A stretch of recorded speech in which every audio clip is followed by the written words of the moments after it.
حضرت فاطمہ کی پیدائش کا دردناک واقعہ۔ جب حضرت خدیجہ کو وضع حمل کا وقت شروع ہوا تو مکہ کی تمام دائیوں نے حضرت خدیجہ کے پاس آنے سے انکار کر دیا۔ رسول اللہ صلی اللہ علیہ وسلم نے یہ دیکھ کر بہت پریشان ہوئے۔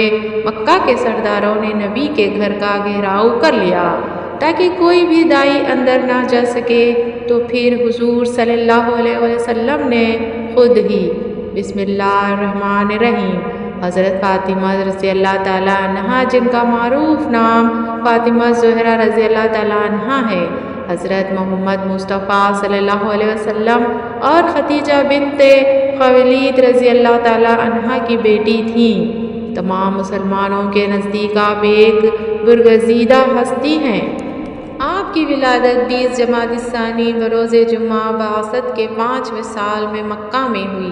آپ کی شادی حضرت علی ابن ابی طالب رضی اللہ تعالیٰ عنہ سے ہوئی، جن سے آپ کے 2 بیٹے حسن رضی اللہ تعالیٰ عنہ اور حسین رضی اللہ تعالیٰ عنہ، اور 2 بیٹیاں زینب رضی اللہ تعالیٰ عنہ اور کلثوم رضی اللہ تعالیٰ عنہ پیدا ہوئیں۔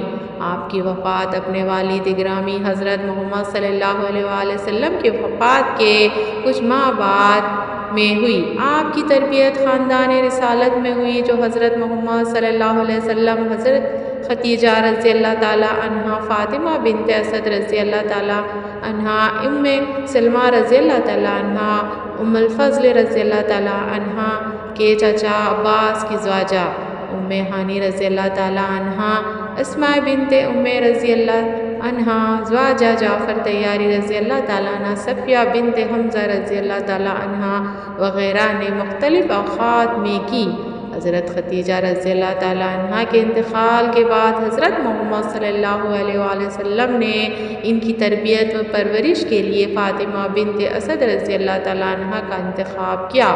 جب ان کا بھی انتقال ہو گیا تو اس وقت حضرت محمد صلی اللہ علیہ وسلم نے حضرت سلمہ رضی اللہ تعالیٰ عنہا کو ان کی تربیت کی ذمہ داری دی۔ بعض روایت کے مطابق حضور صلی اللہ علیہ وآلہ وسلم نے حضرت علی رضی اللہ تعالیٰ عنہا سے فرمایا کہ اے علی، خدا کا حکم ہے کہ میں فاطمہ کی شادی تم سے کر دوں، کیا تمہیں منظور ہے؟ انہوں نے کہا ہاں، چنانچہ شادی ہو گئی۔ یہی روایت صحابہ میں حضرت عبداللہ بن مسعود رضی اللہ تعالیٰ عنہ، حضرت انس بن مالک رضی اللہ تعالیٰ اور حضرت سلمہ رضی اللہ تعالیٰ عنہا نے کی ہے۔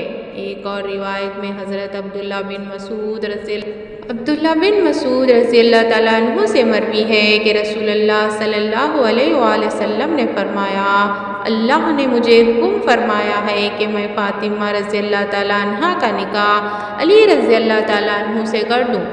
بعض روایات کے مطابق حضرت علی رضی اللہ تعالیٰ عنہ نے خود خواہش کا اظہار فرمایا تو حضور نے قبول فرما لیا اور کہا مرحبا و اہلاً۔ نکاح کے کچھ ماہ بعد 21 ذی الحجہ کو آپ سلام علیہ کی رخصتی ہوئی۔ رخصتی کے جلوس میں حضرت فاطمہ رضی اللہ تعالیٰ عنہا اشہب نامی ناقہ پر سوار ہوئیں، جس کے سارباں حضرت سلمان فارسی رضی اللہ تعالیٰ عنہ تھے۔ ازواج مطہرات جلوس کے آگے آگے تھیں۔ بنی ہاشم ننگی تلواریں لیے جلوس کے ساتھ تھے۔ مسجد کے ارد گرد چکر لگانے کے بعد حضرت فاطمہ رضی اللہ تعالیٰ عنہا کو حضرت علی رضی اللہ تعالیٰ عنہ کے گھر میں اتارا گیا۔ رسول اللہ صلی اللہ علیہ وآلہ وسلم نے پانی منگوایا، اس پر دعائیں دم کیے اور علی رضی اللہ تعالیٰ عنہ و فاطمہ سلام رضی اللہ تعالیٰ عنہا کے سر، بازوؤں اور سینے پر چھڑک کر دعا کی، اے اللہ، انہیں اور ان کی اولاد کو شیطان رجیم سے تیری پناہ میں دیتا ہوں۔ آپ کی شادی کے بعد زنان قریش انہیں طعنے دیتی تھیں کہ ان کی شادی ایک غریب سے کر دی گئی ہے،